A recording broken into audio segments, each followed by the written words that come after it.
What if one of the biggest problems facing the Catholic Church today is not doctrine alone, but the liturgy itself? And what if changing the Church's worship has consequences far beyond what many people realize? That is exactly the warning Bishop Athanasius Schneider recently gave. His message was direct, and it is already creating discussion among Catholics around the world. Let's look at what he said. Speaking during a visit to the Institute of Christ the King Sovereign Priest in Limerick, Ireland, Bishop Schneider reflected on the importance of preserving the Church's liturgical tradition. He reminded the faithful that, throughout history, the Church has always tried to remain faithful to sacred tradition, not only in doctrine, but also in the way she worships. According to Schneider, every generation has received this treasure from those who came before, and every generation has the responsibility to pass it on faithfully to the next. He quoted an ancient principle. True piety, he said, does not invent something new.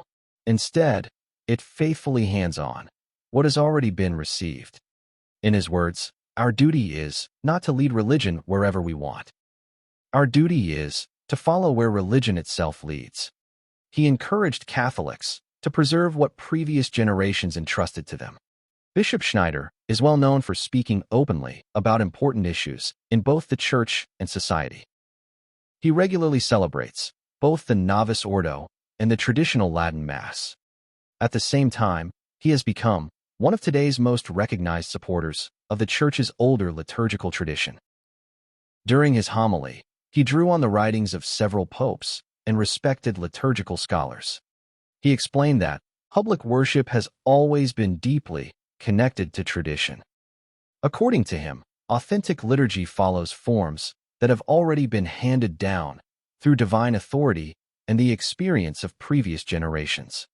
He also quoted the famous Benedictine liturgist, Dom Prosper Guéranger. Guéranger once observed that anyone trying to introduce a new doctrine eventually finds himself facing the Church's traditional liturgy. Why? Because the liturgy itself preserves tradition in one of its strongest forms. Bishop Schneider also responded to a common argument heard today. Some people say the traditional liturgy focuses too much on external details. They believe those details can distract from the deeper mysteries of the faith. Schneider strongly disagreed. He said that beautiful expressions of worship are not superficial. Instead, they help express and protect the faith itself.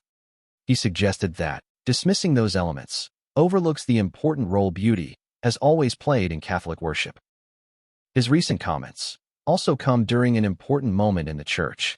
Not long ago, Schneider publicly encouraged the Holy See to find a middle path regarding the Society of St. Pius X and its episcopal consecrations.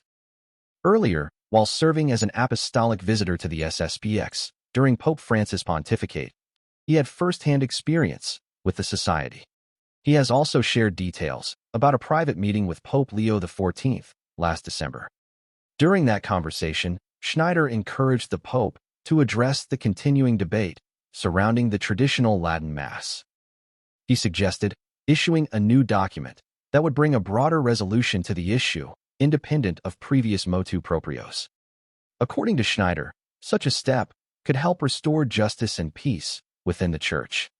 So far, however, no new papal document has been issued. Meanwhile, discussion surrounding the traditional Latin Mass has only become more intense, especially after the recent SSPX episcopal consecrations. Several bishops have publicly encouraged Pope Leo to reconsider the current restrictions if unity within the Church remains a priority. Schneider repeated what may be his strongest warning. He said, "History has shown many times that nothing is more dangerous for religion than interference with the liturgy." According to him, such interference can lead to uncertainty, division, dissatisfaction, and even people drifting away from the faith. He added that protecting the Church's traditional liturgy is part of protecting the deposit of faith itself. He summarized that principle with a simple idea. Throughout history, the Church preserved what was ancient and rejected unnecessary novelty. He described that as the apostolic rule. Schneider has previously criticized the document Traditionis Custodes, saying it placed faithful Catholics under unnecessary pressure and represented a break with the Church's liturgical tradition. He repeated a similar thought in Limerick. He said, "The liturgy is tradition, expressed in its most solemn and powerful form." He added that the Catholic Church can uniquely say, "I transmitted to you what I received from the Lord."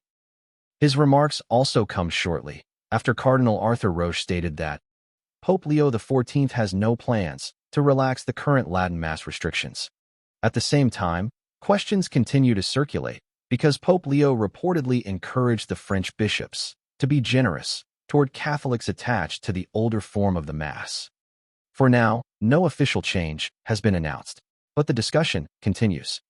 And it raises an important question for Catholics everywhere. How should the Church preserve her liturgical heritage while also addressing the pastoral needs of today's faithful? That conversation is clearly far from over.